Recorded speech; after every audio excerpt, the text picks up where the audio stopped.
Episode 7। दोस्तों, ये कहानी हमारी कल्पनाओं के द्वारा लिखी गई है। अगर आपको आपकी ऑथर सुप्रिया के द्वारा लिखी गई कहानी पसंद आ रही है तो प्लीज आप हमारे चैनल को जरूर सब्सक्राइब कर लीजिए। कहानी के पिछले भाग में आपने देख कि कैसे शान सोनी को घर में होने वाली पूजा की तैयारी के लिए कहता है और कोई कमी ना रहे इसका साफ हिदायत देता है। सोनी भी पूरे दिल से पूजा की तैयारी करने में लग जाती है। सोनी चाहती है कि पूजा में मेनका दीदी की बेटी पिया भी आए, पर शान उसे घर के मामले से दूर रहने को कह देता है, जिससे सोनी बोलती है, कितना अकड़ू है, इसे कुछ भी बोलो हमेशा गुस्सा ही करेगा। अब मैंने कौन सी ऐसी गलत बात बोल दी थी? मैंने तो अरुणा माँ की खुशी के लिए ही तो बोला था।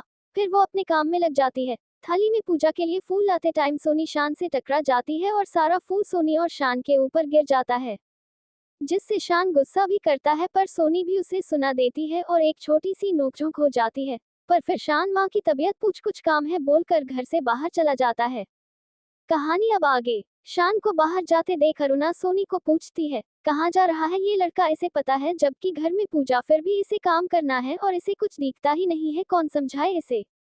सोनी अरुणा माँ को आश्वासन देते हुए कहती है, आप क्यों टेंशन ले रही है, आ जाएगा पूजा तक, आप टेंशन मत लो वरना आपकी तबीयत खराब हो जाती है। टेंशन कैसे ना लूं बेटा, जब इसे पता है घर में पूजा है तो रहना चाहिए ना इसे। ये घर का बड़ा बेटा है, पर नहीं, इसे और इसके पापा दोनों को बस काम ही दिखता है। परिवार से पहले उनके लिए काम है और इन दोनों के चक्कर में ही अब मेनका का भी वही हाल है, तुम तो देख ही रही हो। समय के साथ सब ठीक हो जाएगा माँ। और फिर सोनी अपने काम में लग जाती है। सोनी को देख अरुणा जी बोलती है, कितनी समझदार है ये बच्ची, और शान ने इसके साथ जबरदस्ती की शादी करके इसे कितना दुख पहुंचाया है। पूजा शुरू ही होने वाली रहती है। सभी नीचे आंगन में जमा हो गए थे।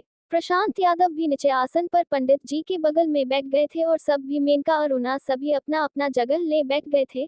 सोनी भाग भाग कर पंडित जी को सारा सामान दे रही थी। सब देने के बाद सोनी भी बगल में खड़ी हो गई। अरुणा बार बार बाहर दरवाजे की तरफ देखे जा रही थी, तभी सोनी उन्हें देख लेती है और बोलती है, क्या हुआ माँ, आप बार बार बाहर देख रही हो, किसी को ढूंढ रही है क्या? हाँ सोनी बेटा, वो शान बाहर गया हुआ है न, और यहाँ पूजा शुरू होने वाली है, बस इसीलिए उसे ही देख रही थी। पर देखना अभी तक वो नहीं आया है, पता नहीं कौन सा काम रहता है इन लोगों को जरूरी। अच्छा माँ, आ ही रहा होगा, आप क्यों फिक्र करती हो? आ ही रहा होगा, मेनका दीदी से बात हुआ था, वही बोल रही थी पूजा के टाइम तक पहुँच जाएगा। ये तो वही जाने अब कब क्या करता है। अरुणा जी भी अपना मन पूजा में लगा देती है। पंडित जी प्रसाद लाने को कहते हैं तो सोनी चली जाती है रसोई प्रसाद लाने। सोनी ने अपने हाथों से पूजा के लिए खीर बनाई थी, बोला कि वो पंडित जी को दे देती है और खुद अरुणा माँ के पास आके बैठ जाती है। कुछ ही देर में सोनी की नजर बाहर दरवाजे पे पड़ती है, जहाँ से एक प्यारी सी बच्ची दौड़ते हुए अंदर आ रही होती है कि तभी उसका पैर घर में बिछाए गए गद्दे से उलझ जाता है और वो गिरने लगती है, पर उसके गिरने से पहले ही सोनी और शान दोनों उसे दोनों साइड से पकड़ लेते हैं और एक अनहोनी होने से बच जाता है। सोनी उस बच्ची को पकड़ के बोलती है, आप ठीक हो ना? कहीं चोट तो नहीं लगी ना? वो बच्ची कुछ नहीं बोलती है, बस नहीं में अपना गर्दन हिला देती है। सोनी उससे और भी कुछ पूछ पाती कि तब तक वो बच्ची दौड़ के अरुणा माँ के पास चली जाती है और नानी नानी बोल के गले लग जाती है। अरुणा जी पिया को वहां देख काफी खुश हो जाती है और बोलती है, पिया तुम यहाँ?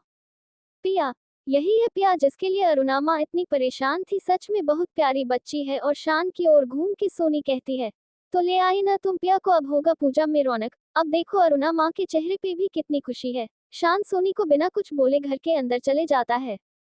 अरुणा जी पूछती है, पिया बेटा तुम कैसे आए हो? पापा भी आए हैं या तुम अकेले ही आए हो? तभी शान बोल पड़ता है, वो मम्मी ले आया पिया को, पूजा था ना घर पे तो सोचा पिया को भी ले आता हूँ, मन लगेगा सबका। बहुत अच्छा किया तुमने शान, पर दामाद जी नहीं आए हैं? नहीं माँ, रोहन जीजा जी को काम था तो वो बोले पिया को ले जाए, मैं बाद में कभी आऊंगा। आज कोई बात नहीं, मेरी लाडो आ गई ना, मेरे लिए यही काफी है। ओ नानी, मैंने आपको कितना मिस किया मैं बता नहीं सकती हूँ। मैंने भी अपनी लाडो को बहुत मिस किया। अब चलो जल्दी से हाथ मुंह धो लो, घर में पूजा है न, फिर हम लोग आराम से बात करेंगे। जी नानी अभी आई। अरुणा सोनी की ओर इशारा करती है कि वो पिया को अंदर ले जाके तैयार कर दे। सोनी भी पिया को लेके जाने लगती है। पिया को देख मेनका भी खुश हो जाती है और वो उसके पास जाने लगती है, पर पिया उनसे मिले बिना ही अंदर जाने लगती है, जिसे देख मेनका को बहुत बुरा लगता है। सोनी भी ये देखती है तो उसे भी कुछ अजीब लगता है और मेनका दीदी के लिए बुरा भी लगता है। अंदर आ सोनी पिया को अच्छे से तैयार कर देती है। सोनी से पिया पहली बार मिली थी तो उसे पता नहीं था कि सोनी उसकी मामी है। सोनी ने पिया को तैयार कर दिया और बोला, आप तो बिल्कुल परी जैसी लग रही हो। पिया ये सुन खुश हो जाती है और सोनी के गालों पर किस करते हुए बोलती है, आप बहुत अच्छे हो, मेरी माँ से भी ज्यादा अच्छे हो। पिया ये बोल उदास हो जाती है। सोनी ये बातें सुन पिया को बोलती है, नहीं बेटा ऐसा कुछ नहीं है, आपकी माँ भी बहुत अच्छी है, वो आपसे बहुत प्यार करती है। नहीं, वो मुझसे प्यार नहीं करती है। अगर वो हमसे प्यार करती तो ऐसे हमें अकेले छोड़ के नहीं आती। नहीं बेटा, वो आपको अकेले नहीं छोड़ी है, वो तो बस नानी का तबीयत थोड़ा खराब है ना, इसीलिए वो यहाँ आ गई है। अब आप भी कुछ दिन यही रहो अपने माँ और नानी माँ के साथ, बहुत मन लगेगा। नहीं, आपको नहीं पता है, पर माँ मुझसे प्यार नहीं करती है। अगर करती तो कभी मिलने तो आती या फिर हमको ही बुला लेती, पर वो कभी भी मुझे नहीं बुलाया और ना ही कभी मिलने वहां आई। ये बोल पिया भाग के बाहर चली जाती है। सोनी भी खरी बस सोचते रह जाती है, कितनी छोटी है पिया, पर कितना दर्द भरा है इसके दिल में। ये भी मेरी तरह ही माँ के प्यार से बचपन से ही दूर है, जबकि इसकी माँ भी है फिर भी। पर कोई ना, मैं पिया को उसकी माँ से मिला के रहूंगी और मेनका दीदी को भी कोशिश करूंगी समझाने का। ये सोच सोनी भी बाहर पूजा में जाने लगती है। तभी सोनी देखती है कि दरवाजे के बाहर मेनका दीदी खड़ी है और उनके आंखों में आंसू भरे हुई थी। शायद उन्होंने पिया और सोनी की बातें सुन ली थी। दीदी आप यहाँ, कुछ चाहिए था आपको? नहीं सोनी, वो तो बस मैं पिया से बात करने आई थी, पर अभी वो बिजी है, बाद में कर लूंगी। मेनका के आंखों में सोनी ने साफ साफ आंसू देखी थी, पर वो सोनी के आगे कुछ भी शो करना नहीं चाहती थी। मेनका के जाने के बाद सोनी बोलती है, कैसा अजीब परिवार है, सब एक दूसरे से प्यार करते हैं पर किसी को जताना नहीं आता है। बस सब अंदर ही अंदर एक दूसरे के लिए परेशान रहते हैं। अब लगता है मुझे ही कुछ करना होगा इन माँ और बेटी को आपस में मिलाने के लिए। नीचे पूजा शुरू हो जाती है तो सभी पूजा में बैठ जाते हैं। पूजा में बैठी सोनी शान की तरफ देखकर सोचती है, पहली बार इसने एक अच्छा काम किया है, आज अरुणा माँ कितनी खुश है, भगवान करे उनकी खुशी को किसी की नजर ना लगे। सभी पूजा के बाद पंडित जी के बोलने पे खड़े हो जाते हैं आरती के लिए। फिर सभी मिल आरती कर लेते हैं। सोनी सबको प्रसाद देने लगती है। सबको देने के बाद वो शान को प्रसाद देने जाती है। शान फोन पर किसी से बात कर रहा होता है तो वो उतना ध्यान नहीं देता है। सोनी उसके हाथ में प्रसाद रखकर कहती है, आज तुमने ये अच्छा किया है, पहली बार जो पिया को पूजा में ले आए। अरुणा माँ कितनी खुश है उसके साथ, देखो अब अरुणा माँ जल्दी ठीक हो जाएगी। पर सोनी के इतना कुछ कहने पर भी शान कुछ नहीं बोलता है, क्योंकि उसका ध्यान फोन पे बात कर रहे इंसान से होती है और प्रसाद ले अपने कमरे में चला जाता है। बात करते करते ही सोनी को बात बहुत अजीब लगता है। वो सोचती है, कितना अजीब है ये, इसकी तारीफ भी करो फिर भी इसे कोई फर्क नहीं पड़ता है। कम से कम कुछ बोल के तो जाता। मैं क्या पागल हूँ जो उसको इतना कुछ बोल रही थी, बिना कुछ बोले चला गया, अकरू है बिल्कुल। इधर अरुणा अपनी लाडो पिया के साथ बिल्कुल बिजी थी खेलने में। तभी पिया बोलती है, ये कौन है नानी, और सोनी की तरफ इशारा करती है। पिया बेटा, ये तो तुम्हारी मामी है, तुम्हारी शान मामा की पत्नी। क्या मामी? मामा ने शादी भी कर ली? हाँ बेटा, तेरे मामा ने बिना किसी को बताए ही शादी कर ली और सोनी को घर ले आए। मैं मामा से बहुत नाराज हूँ, वैसे मामी बहुत अच्छी है नानी। हाँ बेटा, तुम्हारी मामी सच में बहुत अच्छी है। सोनी पिया के लिए भी प्रसाद लेके आती है और उसे देने लगती है। तभी पिया बोलती है, आप मेरी मामी हो? हाँ बेटा, हम आपके मामी हैं। अब चलिए जल्दी से प्रसाद खा लीजिए और फिर हम लोग खेलेंगे। पिया प्रसाद खा लेती है और फिर मामी के साथ रसोई चली जाती है और बोलती है, मामी आप मेरे लिए कुछ नाश्ता बना दो ना। मेनका भी वही रहती है। वो पिया को बोलती है, हाँ बताओ ना बेटा, क्या खाओगी, मैं बना देती हूँ। नहीं, मुझे आपके हाथ का बना नहीं खाना है, मामी आप बना दो ना कुछ। सोनी पपिया की ऐसी बातें सुन मेनका दीदी के लिए बहुत परेशान हो जाती है और पिया को बोलती है, पर बेटा आपकी मम्मी हमसे भी अच्छा खाना बनाती है, आप कुछ देर रुको, वो फाटक से आपके लिए एकदम यम्मी वाला नाश्ता बना देगी। नहीं मामी, मुझे नहीं खाना, तब भूख नहीं है। ये बोल वो बाहर भाग के नानी के पास जाने लगती है। सोनी उसे रोकती ही रह जाती है। प्रिया को जाते देख सोनी मेनका दीदी को बोलती है, आप फिक्र मत करो, अभी वो बच्ची है ना और थोड़ा नाराज है आपसे, इसलिए ऐसे बात की आपसे, पर मैं उसे समझाऊंगी, आप ही बना लो पिया के लिए नाश्ता, मैं उसके पास जाती हूँ। पिया को सोनी के प्रति इतना प्यार देख मेनका को बहुत गुस्सा आता है। उसे लगता है कि वो उसकी माँ है, फिर भी पिया सोनी को ज्यादा प्यार करती है उसे नहीं। इसीलिए वो सोनी के ये बोलने पर तुरंत उसे डांट के बोलने लगती है, तुम मेरी बेटी से दूर रहो, वो मेरी बेटी है, मैं अच्छे से जानती हूँ कि वो कैसी है, तुम्हें उसे कुछ बोलने की जरूरत नहीं है, मैं उसे खुद मना लूंगी। पर मैं तो दीदी बस तुम्हें बोला ना, ये मेरे और मेरी बेटी के बीच की बात है, तुम होती कौन हो बीच में दखल देने वाली। शान ने तुमसे जबरदस्ती शादी की है, इसलिए तुम घर में रह रही हो बस। अब ज्यादा ये बहुओं वाली हरकतें करने की कोई जरूरत नहीं है। जिस दिन शान का बदला पूरा हुआ तुम फिर अपने जगह पे पहुंच जाओगी, इसीलिए घर के किसी भी मेंबर से ज्यादा रिश्ता निभाने की भी जरूरत नहीं है। और ये नाश्ता भी रहने दो, मैं खुद देख लूंगी कि उसके लिए क्या बनाना है मुझे। अब जाओ यहाँ से, मुझे बनाने दो, फिर रात का खाना बना लेना। सोनी मेनका से इतना कुछ सुन वहां से चली जाती है और अपने कमरे में जाके रोने लगती है और खुद से ही बोलती है, सही ही तो बोल रही है मेनका दीदी, मैं क्यों परेशान रहूं इन लोगों के लिए। आखिर है ही कौन ये सब मेरे, ये तो बस मुझे मजबूरी में यहाँ रहना पड़ रहा है। जिस दिन ये मजबूरी खत्म हुई उस दिन मैं भी तो यहाँ से चली जाऊंगी। फिर कुछ देर के बाद फिर सोनी बोलती है, पर अरुणा माँ, उन्हें तो मैंने अपनी माँ माना है और उन्हें मैं यूं उदास नहीं देख सकती हूँ। वो आज पिया के आने पे कितनी खुश थी, फिर मैं कैसे पिया को फिर से जाने दे सकती हूँ। अब मेनका दी कुछ भी बोले मुझे नहीं फर्क पड़ता, पर जब तक मैं पिया के दिल में उसकी माँ के लिए जो नफरत या गुस्सा है उसे खत्म ना कर दूं तब तक मैं आराम से बैठ नहीं सकती। ये सोच सोनी अरुणा माँ के पास आने लगती है। उनकी दवाई का टाइम हो गया था तो उन्हें दवाई भी देना था और उनसे बातें भी करनी थी। अरुणा माँ के कमरे में पहुंचकर सोनी देखती है कि पिया अपनी नानी के साथ छुपन छुपाई खेल रही होती है। सोनी को वहां देख पिया बोलती है, आप भी खेलो ना मामी हमारे साथ। अरुणा जी भी अपने आंख से पट्टी हटाते हुए कहती है, हाँ सोनी अब तुम खेलो पिया के साथ, में तो थक गई, अब मुझे बैठने दो कुछ देर। पिया भी सोनी का हाथ पकड़ लेती है और बोलती है, हाँ हाँ मामी अब आप खेलो, नानी थक गई है। सोनी पिया को पकड़ बोलती है, अच्छा अच्छा ठीक है, पहले माँ को दवाई देने दो फिर खेलती हूँ। ओके ओके मामी। फिर सोनी अरुणा जी को दवाई दे देती है और अपने आंख पर पट्टी बांध लेती है। फिर प्रिया बोलती है, अब ढूंढो मामी मैं कहाँ हूँ। अभी ढूंढ लूंगी पिया, 1 मिनट रुक जाओ। फिर सोनी इधर उधर धीरे धीरे घूमने लगती है और पिया उनसे दूर दूर भागने लगती है। ऐसे ही ढूंढते ढूंढते सोनी दरवाजे के पास चली जाती जहां से शान अंदर माँ के पास आ रहा होता है। सोनी उसे ही पकड़ लेती है और बोलती है, देखा पकड़ लिया ना, बोला था ना मैंने आपको पकड़ लेंगे, और अपने हाथों से पट्टी हटाने लगती है।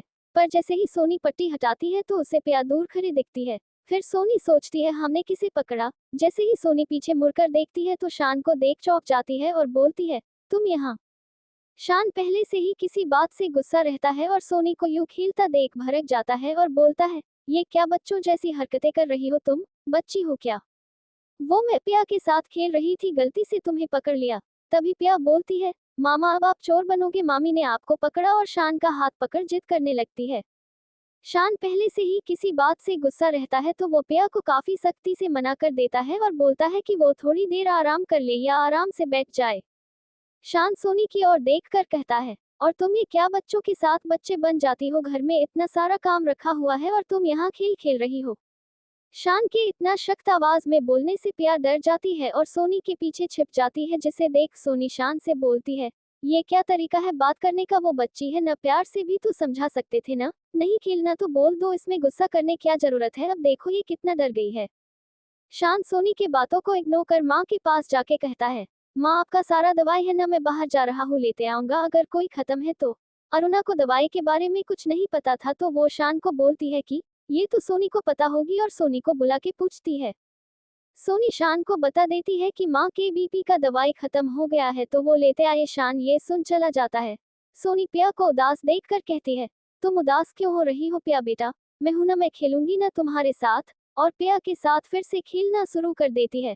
पर पिया अपना कोई रिएक्शन नहीं देती है। सोनी अपने आंखों पर पट्टी लगा के बोलती है, देखना अरुणा माँ, मैं पिया को कैसे 1 सेकंड में पकड़ लूंगी। पिया को उदास देख अरुणा भी सोनी का साथ दे बोलती है, नहीं कभी नहीं, पिया को पकड़ना नामुमकिन है सोनी, आप देखना ना माँ, आज तो मैं ही जीतूंगी। अरुणा जी पिया की तरफ देखते हुए बोलती है, हाँ सोनी शायद तुम सही कह रही हो, आज तो तुम ही जीतोगी, मैं और मेरी पार्टनर हार जाएंगे। और अरुणा जी अपने चेहरे पे झूठ मूठ का उदासी ले आती है, जिसे देख पिया बोलती है, नहीं नानी, मैं मामी को नहीं जीतने दूंगी, जीतेंगे तो हम और आप ही। और भागने लगती है। सोनी भी उसे पकड़ने लगती है। कुछ देर में सोनी हार मान के बैठ जाती है और बोलती है, अरे मैं तो हार गई पिया से, वो तो मुझे कहीं मिल ही नहीं रही है, और अपना पट्टी खोल अपना हार मान लेती है, जिसे देख पिया जोर जोर से ताली बजाते हुए कहती है, नानी मामी हार गई, मामी हार गई, हम जीत गए। अरुणा जी पिया को अपने पास बुला के बोलती है, हाँ मेरी लाडो तो जीत गई और सोनी तो हार गई। हाँ माँ, मैं तो सच में हार गई आज। तीनों बातें ही कर रहे होते हैं कि तभी मेनका कमरे में पिया के लिए नाश्ता लेके आ जाती है और पिया को बोलती है, बेटा यहाँ आओ, देखो आपकी माँ ने आपके लिए क्या बनाया है, आपका फेवरेट डिश पास्ता बनाया है, जल्दी से आ जाओ। पिया नानी के पास से नहीं जाती है और बोलती है, नानी मुझे भूख नहीं है, मुझे नहीं खाना अभी। सोनी बात को संभालते हुए कहती है। वाह मेनका दीदी, कितनी अच्छी खुशबू आ रही है इस नाश्ते से, ये तो सच में बहुत स्वादिष्ट लग रहा है। सोनी को फिर से उन दोनों के बीच में आता देख मेनका धीरे से सोनी को बोलती है। तुम्हें अभी समझाया है न, बाहर मुझसे और मेरे बेटी से दूर रहो, तुम्हारे समझ में एक बार में बात नहीं आती है क्या? ये बोल वो सोनी को साइड कर देती है और खुद आगे होके बोलती है। बहुत यम्मी बना है पास्ता, एक बार जो खाएगा वो खाता रह जाएगा। और आपको पता है माँ, मैंने इसमें बहुत कुछ मिलाया भी है। अरुणा भी पिया को बोलती है। हाँ बेटा, बहुत यम्मी लग रहा है, खा लो थोड़ा सा, तुम्हारी मम्मा ने कितने प्यार से बनाया है न तुम्हारे लिए। नानी से ये सुन पिया भाग के सोनी के पास चली जाती है और बोलती है, नहीं नानी, मामी बनाएंगी तभी मैं खाऊंगी। पर बेटा ये पास्ता सच में बहुत यम्मी है, देखो ना कितना अच्छा खुशबू आ रहा है, चलो हम दोनों मिलके खाते हैं। नहीं मामी, मुझे पास्ता नहीं खाना, अभी मुझे नूडल्स खाना है। पिया जिद करने लगती है कि सोनी उसके लिए नूडल्स बना दे। अरुणा ये देख सोनी को बोलती है, जाओ सोनी बेटा, बना दो मेरे लाडो के लिए नूडल, उसे जो पसंद है वही खा लेगी, ऐसे भी सुबह से उसने कुछ नहीं खाया है। जी माँ। ये बोल सोनी प्रिया को ले रसोई चली जाती है। इधर मेनका अपने हाथ में थाली लिए बस गुस्से में जलती रह जाती है। उसे गुस्से में देख अरुणा बोलती है, देखा ना मेनका, तुमको मैंने कितना समझाया था कि तू अपनी बेटी को अकेला मत छोड़। अब देखो तुमसे कितनी नफरत करने लगी है उसे, अब तुम्हारे हाथ का बना खाना भी नहीं खाना है। अगर तूने अपने घर को संभाला होता तो आज यूं तुझे अपने बच्चे के आगे ही शर्मिंदा नहीं होना पड़ता। पर तेरे समझ में आए तो न ये बातें, तुझे तो बस हमेशा खुशियां ही चाहिए होती है, थोड़ा गम हुआ नहीं, बस छोड़कर सब आ गई। अब मना अपनी बेटी को। अपनी माँ से इतना कुछ सुनने के बाद भी मेनका कुछ नहीं बोलती है।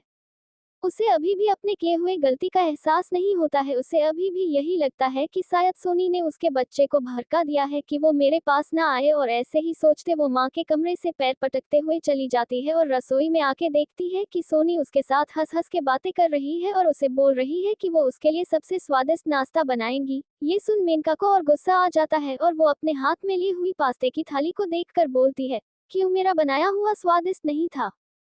हो ना हो इस सोनी ने ही मेरे बच्चे को मेरे खिलाफ भड़काया होगा। पर कोई बात नहीं, इस अपमान का बदला तो मैं सोनी से लेके रहूंगी, चाहे जो हो जाए, वो जानती नहीं है अभी मुझे। तो दोस्तों आज के इस एपिसोड में बस यहीं तक। आगे की कहानी को हम अगले एपिसोड में सुनेंगे। फिलहाल के लिए हमें दीजिए जाने की इजाजत और इसी तरह सुनते रहिए हमारे द्वारा लिखी स्टोरी फोर्स्ड मैरिज।